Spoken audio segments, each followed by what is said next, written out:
الحمد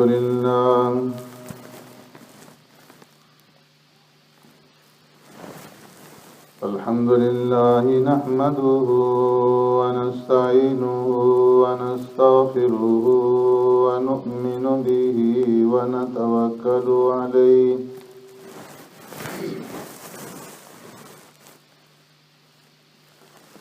ونعوذ بالله من شرور أنفسنا ومن سيئات أعمالنا من يهدي الله فلا مضل له ومن يضلله فلا هادي له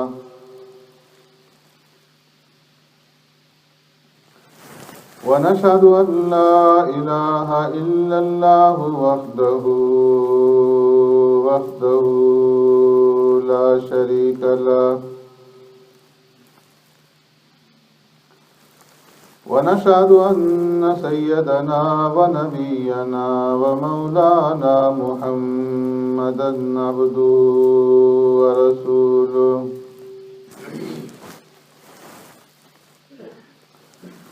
أرسله الله إلى كافة للناس بشيرا ونذيرا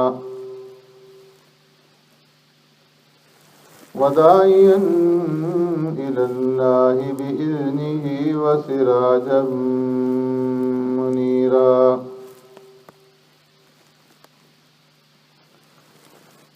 أما بعد فقد قال الله تبارك وتعالى في القرآن المجيد والفرقان الحميد فأعوذ بالله من الشيطان الرجيم بسم الله الرحمن الرحيم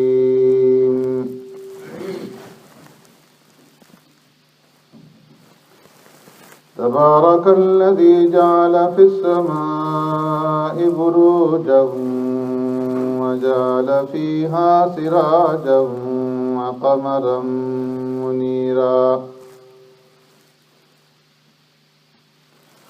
وهو الذي جعل الليل والنهار خلفة لمن أراد أن يذكر أو أراد شكورا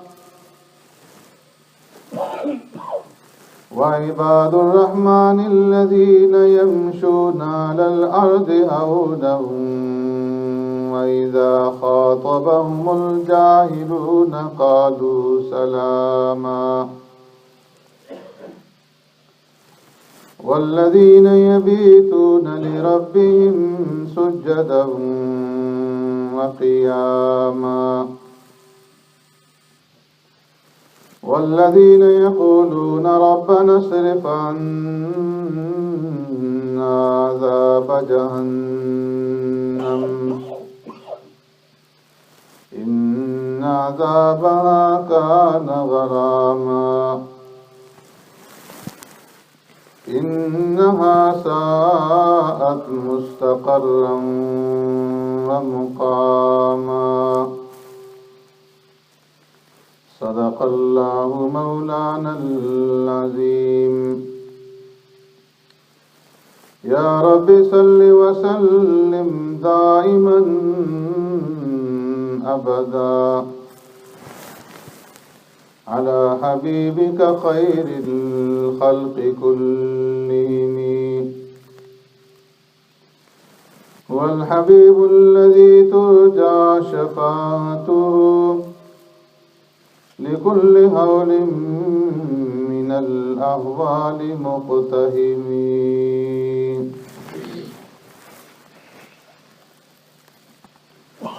تبارك الذي جعل في السماء بروجا بہت ہی بابرکت ہے، عالی شان ہے وہ ذات جس نے بنایا آسمان میں برج وجعل فيها سراجا وقمرا منيرا، اور بنایا اس میں چراغ اور چمکتا ہوا چاند وهو الذي جعل الليل والنهار، اور وہی ذات ہے جس نے بنایا رات اور دن کو، خلفة لمن اراد ان يذكر او اراد شکورا، ایک دوسرے کے پیچھے آنے جانے والے، ان لوگوں کے لیے جو چاہیں نصیحت حاصل کرنا یا چاہیں شکر ادا کرنا۔ وعباد الرحمن الذين يمشون على الارض هونا، اور رحمان کے بندے وہ ہیں جو چلتے ہیں زمین پر عاجزی سے۔ وَإِذَا خَاطَبَهُمُ الْجَاهِلُونَ، اور جب مخاطب ہوتے ہیں ان سے جاہل لوگ، قَالُوا سَلَامًا، تو کہتے ہیں ہمارا سلام ہے۔ وَالَّذِينَ يَبِيتُونَ لِرَبِّهِمْ، اور وہ لوگ جو رات گزارتے ہیں اپنے پروردگار کے سامنے، سجداً وقیاما، سجدے کی حالت میں اور قیام کی حالت میں۔ والذین یقولون، اور وہ لوگ جو کہتے ہیں ربنا اصرف عنا عذاب جہنم، اے ہمارے پروردگار دور کر دیجئے ہم سے جہنم کے عذاب کو، ان عذابها کان غراما، بے شک اس کا عذاب ہے بہت ہی تباہی والا، انہا ساءت مستقرا ومقاما، بے شک بہت ہی بری ہے وہ ٹھہرنے کی جگہ اور مقام۔ آمنت باللہ وبآیاتی،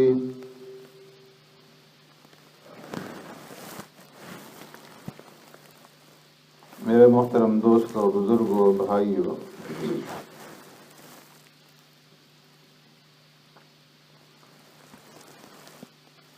مذہب کی بنیاد تین چیزوں پر ہے۔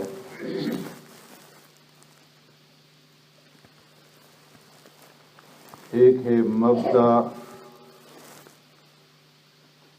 دوسرا معاد اور تیسرا میعاد۔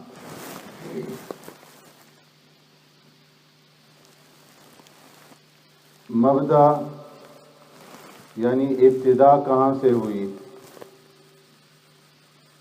معاد انتہا اور ٹھکانہ کہاں ہوگا، اور میعاد اس مبدأ اور معاد ابتدا اور انتہا کا یہ جو درمیانی عرصہ ہے اس کو کس طریقے سے گزارنا ہے۔ اور ان تینوں باتوں کا جواب اللہ رب العزت نے اس رکوع کے اندر دیا ہے،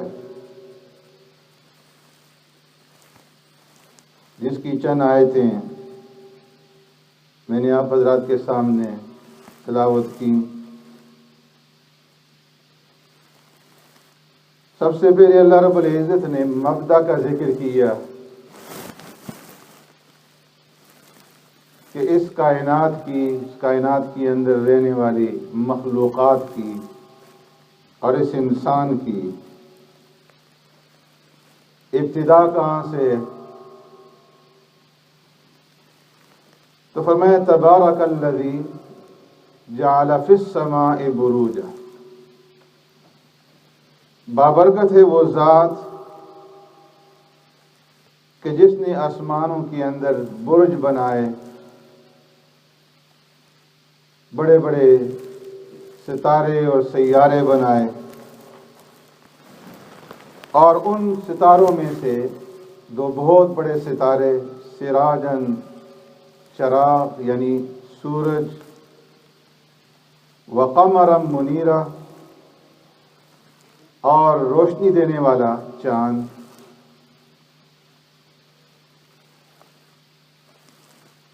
وَهُوَ الَّذِي جَعَلَ اللَّيْلَ وَالنَّهَارَ، اور وہ بابرکت ذات جس نے آسمانوں میں برج بنائے، چاند اور سورج بنائے، ستارے بنائے، تو اس کے ساتھ ساتھ جب ان برجوں سے یہ ستارے گزرتے ہیں، چاند اور سورج، تو اس کے نتیجے میں رات اور دن پیدا ہوتے ہیں، اور رات اور دن کو خلفتاً ایک دوسرے کے پیچھے لگا دیا، ایک دوسرے کا خلیفہ بنا دیا، کہ دن آتا ہے تو رات چلی جاتی ہے، رات آتی ہے تو دن چلا جاتا ہے۔ یہ ایک دوسرے کے پیچھے آتے جاتے ہیں، اور ان تمام چیزوں کے اندر آسمان اور زمین کی پیدائش میں، چاند اور سورج اور ستاروں کی پیدائش میں، رات اور دن کے اختلاف میں نصیحت ہے ان لوگوں کے لیے جو نصیحت حاصل کرنا چاہیں، جو اس ذات کی جس نے ان تمام چیزوں کو پیدا کیا، اس کی قدرت کے اندر غور و فکر کرنا چاہیں، اور جو شکر ادا کرنا چاہیں۔ تو بتا یہ دیا کہ مبدا انسان کی اور ساری مخلوقات کی اور اس کائنات کی وہ ذات ہے جس ذات نے ان تمام چیزوں کو پیدا کیا۔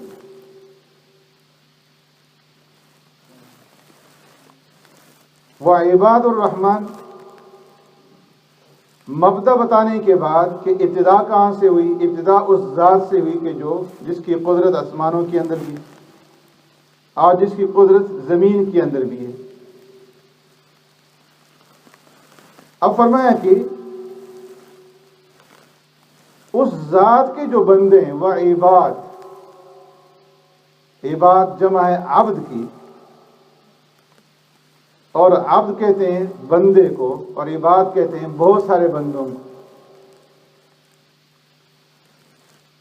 تو فرمایا کہ وعباد الرحمن، وہ ذات جس نے آسمان بنائے، زمین بنائی، چاند سورج ستارے بنائے، رات دن کا اختلاف بنایا، وہ کون ہے؟ رحمان ہے۔ اور جو رحمان کے بندے ہیں، اس میں اللہ نے اپنے بندوں کو ایک خاص لقب دیا ہے، اعزاز دیا ہے کہ اپنا بندہ کہا، رحمان کے بندہ کہہ کر کے مخاطب فرمایا کہ وہ عباد الرحمان، رحمان وہ ذات کہ جس کے قبضہ قدرت کے اندر سب کچھ ہے، اور جو ہر ایک چیز کی مالک ہے، اس رحمان کے جو بندے ہیں ان بندوں کی شان ہی ہے الذین یمشون علی الارض ہونا۔ ان کی صفات بیان کی جا رہی ہیں کہ پہلی صفت تو ان کا بندہ ہونا ہے، اور بندہ کا معنی ہے بندگی کرنے والا۔ تو جس طرح بندہ، عبد، غلام اپنے آقا کا، اپنے مالک کا تابع ہوتا ہے، اور اپنے آقا اور مالک کی مرضی کے مطابق وہ زندگی گزارتا ہے، اس کے سارا کام کاج، اس کا اٹھنا بیٹھنا سب مالک کی مرضی کے مطابق ہوتا ہے،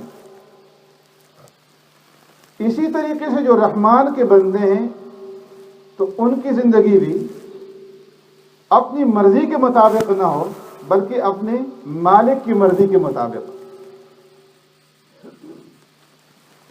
پھر رحمان کے اندر اس بات کی طرف بھی اشارہ کر دیا کہ جس طرح وہ ذات صفت رحمت سے متصف ہے، اسی طرح بندوں کے اندر بھی رحمت والی صفات کا پایا جانا جو رحمان کے بندے ہیں یہ ضروری ہے. الذین یمشون علی الارض ہونا،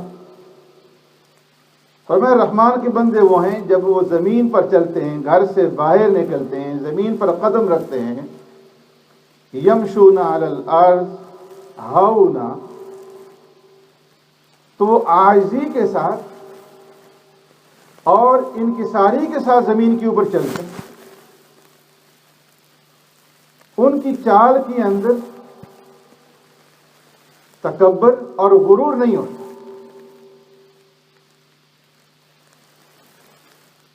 تو اپنے بندوں کی دوسری صفت اللہ بتا رہے ہیں کہ میرے بندے وہ ہیں کہ جب وہ گھر سے باہر نکلیں، زمین پر قدم رکھیں، چلنا شروع کریں، تو ان میں تکبر نہ ہو، ان میں غرور نہ ہو، بلکہ عاجزی اور انکساری. کیوں؟ اس لیے کہ تکبر اور غرور رحمان کو پسند ہے. اور پیارے پیغمبر صلی اللہ علیہ وسلم نے ارشاد فرمایا کلکم بنو آدم و آدم من تراب،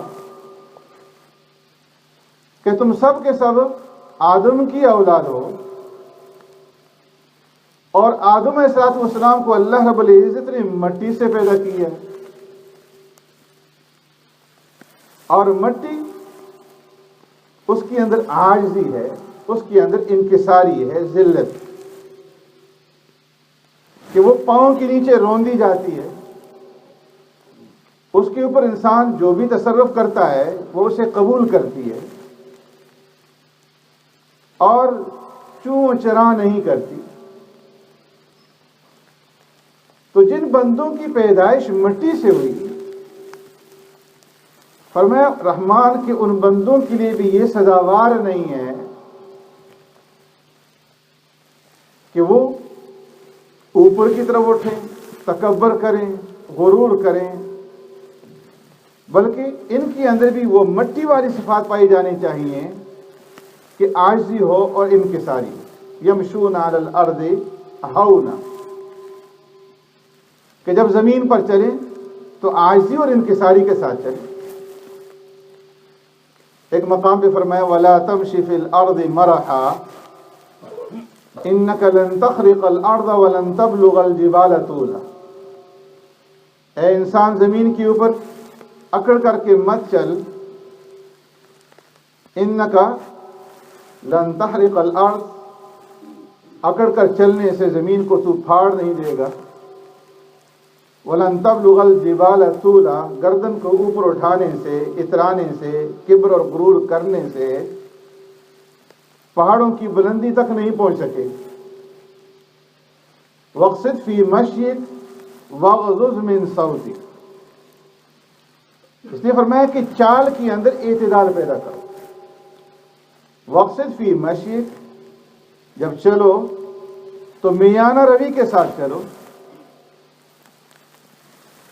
اور جب بولو تو میانہ روی کے ساتھ بولو.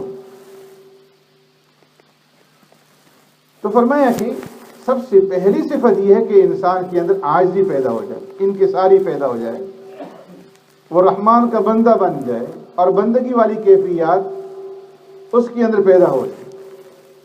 راستے پہ چلے تو عاجزی اور انکساری کے ساتھ چلے، کہ جب انسان عاجزی اور انکساری اختیار کرے گا تو ہر ایک کے دل کے اندر اس کا احترام ہوگا، اس کی عزت ہوگی. من تواضع للہ رفعہ اللہ، جو اللہ کے لیے اپنے آپ کو جھکا دے گا، عاجزی اختیار کرے گا، انکساری اختیار کرے گا، اللہ اسے بلند کر دیں گے. اور جو انسان بڑائی اختیار کرے گا، تکبر اور غرور اختیار کرے گا، تو اسی مجلس کے اندر ہاتھوں ہاتھ جو ہے اس کا بدلہ دے دیا جائے گا اور اس کو ذلیل کر دیا جائے گا. تو فرمایا غرور کرنے والے کو کوئی پسند نہیں کرتا. اس لیے فرمایا کہ انسان مٹی سے پیدا ہوا ہے، اس انسان کو ہر وقت اپنی اصلیت اپنے سامنے رکھنی چاہیے. کسی بزرگ کے بارے میں آتا ہے کہ راستے پہ چل رہے تھے، نوجوان سے دھکا لگ گیا، اسے غصہ آیا اور اسے ڈانٹا کہ تم دیکھ نہیں رہے کہ میں کون ہوں؟ تو فرمایا کہ میں جانتا ہوں تم کون ہو، تمہارا تعارف بھی کروا سکتا ہوں. اولک قطرۃ وآخرک جیفۃ وانت تحمل بینہا قدرا، کہ تمہاری ابتدا گندے قطرے سے ہوئی جو بدن سے نکل جائے، غسل واجب ہو جائے، کپڑے پہ لگے پلید ہو جائے، اور درمیان میں گندگی کا بوجھ اور ٹوکرا اٹھائے پھرتے ہو، اور انتہا کے اندر مردار ہو کہ روح نکلنے کے بعد کوئی رکھنے کے لیے پھر تیار نہیں. تو یہ انسان کی فرمایا کہ اصلیت. اس لیے فرمایا کہ وعباد الرحمن الذین یمشون علی الارض ہونا، رحمان کے بندے وہ ہیں کہ جب گھر سے قدم باہر رکھیں، زمین پر چلیں تو عاجزی اور انکساری کو اختیار کریں. اب چلتے چلتے فرمایا کہ مختلف قسم کے لوگوں سے واسطہ پڑے گا. وَإِذَا خَاطَبَهُمُ الْجَاهِلُونَ قَالُوا سَلَامًا، اچھے لوگ بھی ہوں گے، برے لوگ بھی ہوں گے. اس کی عاجزی اور انکساری کی وجہ سے سب اس کی عزت کریں گے، لیکن کچھ لوگ ایسے بھی ہوں گے کہ جو پھپتی کسیں گے، آواز لگائیں گے، مذاق اڑائیں گے. وَإِذَا خَاطَبَهُمُ الْجَاهِلُونَ، فرمایا جب ایسے لوگوں کے ساتھ واسطہ پڑ جائے کہ جو صفت جہالت سے متصف ہیں، تو ان کے ساتھ پھر جواباً الجھے نہیں، قالوا سلاما، بلکہ یہ کہہ دے کہ بھائی میرا تو سلام ہے، اور سلام کہہ کر کے وہاں سے گزر جائے کہ ہمارے لیے یہ سزاوار نہیں ہے، ہمارے لیے یہ مناسب نہیں ہے کہ ہم ایسی باتوں کے اندر الجھیں، لڑائی جھگڑا کریں، فتنہ فساد کریں، برائی کا جواب برائی سے دیں، بلکہ خاموشی کے ساتھ سلام کرتے ہوئے وہاں سے گزر جائے. اس لیے فرمایا کہ جب انسان سلام کرتا ہے تو اللہ رب العزت نے اس کے اندر بہت بڑی خاصیت رکھی کہ جب انسان دوسرے کے اوپر سلام ڈالے گا، چاہے وہ اس کا کتنا ہی بڑے سے بڑا دشمن کیوں نہ ہو، تو سلام کرنے کی وجہ سے وہ جھکنے کے اوپر مجبور ہو جائے کہ دیکھو میں تو اس کے ساتھ دشمنی کرتا ہوں اور یہ میرے اوپر سلامتی بھیجتا ہے. سلام کا معنی تمہارے اوپر سلامتی ہو. تو جب ایک انسان دوسرے کے اوپر سلامتی بھیجے گا تو اس کی بدی کیسے چاہے.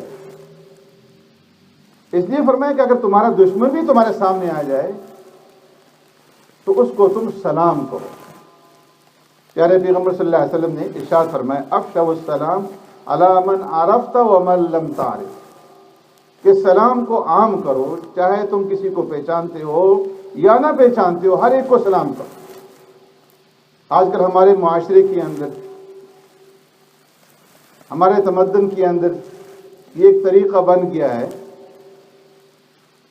کہ کوئی تیسرا آدمی آ کر کے پہلے دو کا تعارف کراتا ہے کہ یہ فلاں صاحب ہیں، اور پھر وہ سلام کرتا ہے. تو فرمایا اس کی ضرورت نہیں ہے. علی من عرفت ومن لم تعرف، چاہے تمہاری اس کے ساتھ پہچان ہو یا نہ ہو، جو بھی مسلمان ہیں اس مسلمان کے اوپر سلام ڈالو، اس کو السلام علیکم کہو. لیکن ایک مصیبت یہ بھی بن گئی ہے کہ آج مسلمانوں نے اپنی شناخت جو وہ کھو دی. بسا اوقات انسان سلام کرنا چاہتا ہے لیکن معلوم نہیں ہوتا کہ یہ سامنے والا ہندو ہے، نصرانی ہے، یہودی ہے. تو اس لیے فرمایا کہ مسلمانوں کو اپنا شعار کا قائم رکھنا یہ بھی ضروری ہے. تو ایک تو فرمایا کہ سلام عام کرو، چاہے تمہارے تعلق ہو اس کے ساتھ یا نہ ہو، پہچان ہو یا نہ ہو، اس لیے کہ تمہاری پہچان کے لیے، تعارف کے لیے یہی بات کافی ہے کہ وہ مسلمان ہے اور تمہارا مسلمان بھائی. جس طرح قریبی رشتہ داری کے اندر اگر گھر کے اندر دو بھائی ہیں، چچا بھتیجا ہے، تو کوئی آ کر کے تعارف نہیں کرواتا کہ یہ تمہارے چچا ہیں، یہ ماموں ہیں، یہ خالو ہیں، ان کو سلام کرو. اسی طریقے سے فرمایا کہ جب کوئی مسلمان تمہارے سامنے آ جائے اس کو سلام کرو، تعارف کی ضرورت نہیں۔ پیارے پیغمبر صلی اللہ علیہ وسلم نے ارشاد فرمایا 3 چیزیں ایسی ہیں کہ جو انسان کے درجات کو بہت زیادہ بلند کرنے والی، ان میں سے ایک ہے افشاء السلام، سلام کو عام کرنا، واطعام الطعام، اور دوسرا کھانا کھلانا، والصلاة باللیل والناس نیام، اور تیسرا رات کے وقت میں جب لوگ سو رہے ہوں تو کھڑے ہو کر کے اللہ کی عبادت کرنا، نماز پڑھنا۔ فرمایا ان 3 چیزوں سے انسان کے درجات جو ہیں وہ بلند ہو جاتے ہیں۔ ایک ہے افشاء السلام، کہ سلام کو عام کرو۔ تو اس لیے فرمایا کہ وَإِذَا خَاطَبَهُمُ الْجَاهِلُونَ، رحمان کے بندوں کی صفت یہ ہے کہ جب کسی جاہل آدمی کے ساتھ واسطہ پڑے، جو اس کے ساتھ الجھنا چاہے، لڑائی جھگڑا کرنا چاہے، یا اس کے اوپر آوازیں کسے، اس کا تمسخر اور مذاق اڑانا چاہے، تو وہ جواب بھی اس کے ساتھ ویسے ہی نہ الجھے بلکہ سلام کہتے ہوئے وہاں سے گزر جائے۔ تو 2 مطلب ہوئے، ایک تو یہ کہ سلام کو عام کیا جائے، اور جب کوئی تم سے الجھے تو وہاں پر بھی سلام کہہ کر کے، وہ رخصتی کا سلام ہوگا، وہاں سے رخصت ہو جائے، اس کے ساتھ مزید ٹھہر کر کے الجھو مت۔ پھر سلام کے لیے بھی آداب ہیں۔ سلام پیارے پیغمبر صلی اللہ علیہ وسلم فرمایا کہ عام کرو، حق المسلم علی المسلم خمس رد السلام، مسلمان کے مسلمان پر 5 حق ہیں، ایک ان میں سے جب کوئی سلام کرے تو سلام کا جواب دیجیے۔ لیکن بعض مواقع ایسے ہیں کہ وہاں پر سلام کرنے کی بھی اجازت نہیں۔ زندگی جو گزارنی ہے وہ رحمان اور رحمان کے بھیجے ہوئے پیغمبر کے طریقوں کے مطابق گزارنی ہے۔ اگر کوئی آدمی استنجا کر رہا ہے اس وقت سلام نہیں کرنا، وضو کر رہا ہے اس وقت سلام نہیں کرنا۔ اگر مسجد میں داخل ہو رہے ہیں، بعض لوگ اس کا خیال نہیں کرتے، اونچی آواز سے سلام کر دیتے ہیں۔ تو سلام کرنا یہ اچھی بات ہے، درجات کو بلند کرنے والی، لیکن موقع کو بھی دیکھو۔